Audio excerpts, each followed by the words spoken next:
jenotus un tādas sūdzes. Un, karoči, viņš pēc tam paņēma bebru rokās, bet tas vispār, bet tikai pirmajās rindās skolotājs sēž, es kaut kur trešajā rindā sēdēju. Tur vienkārši pīzķēts, karoči, variants kā tur, viņš rāda to bebru, groza viņu kaut kā tur. Viņš pēkšņi sāk spurināties, viņš viņu tā kā notur un pagrieža dīrsu pret pulveri. Un tas bebru sāk rīdīgi kļūtīt. Brutāli, jā, mūrniec ar apdīrsu. Tur bija vienkārši kā ar automātu. Tikai, nu tur brotā visu priekšā jau rinda nošķakstiem. Ja nu mēs bebru zālē, čalis rāda to dzīvnieku cilvēkiem, viņš vienkārši paņem un tikai, uzlaiž pa publiku. Man uzdirst uz jums, Nu, brutāli.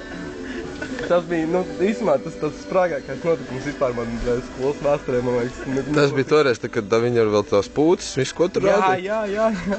Saka, visi zāli pilnu, tur tāda panika, un visi tur ar salvetītiem slauktos sūdas nožnē. Es zviedu, trešajā rindā, liekas, man netrāpīja.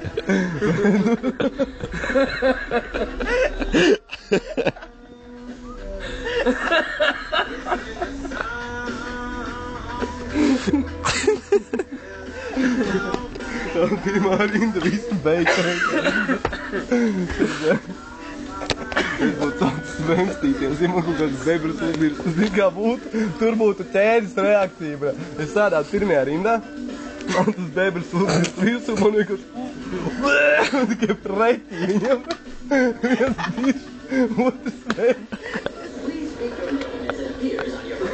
Tā kā mēram, tā kā pa labi čora pa kreisi, lai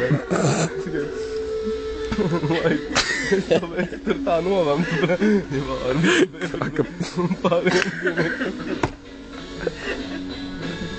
Bija vēl tā sarēs, varbūt. Interesants, salnieši baigi cepību.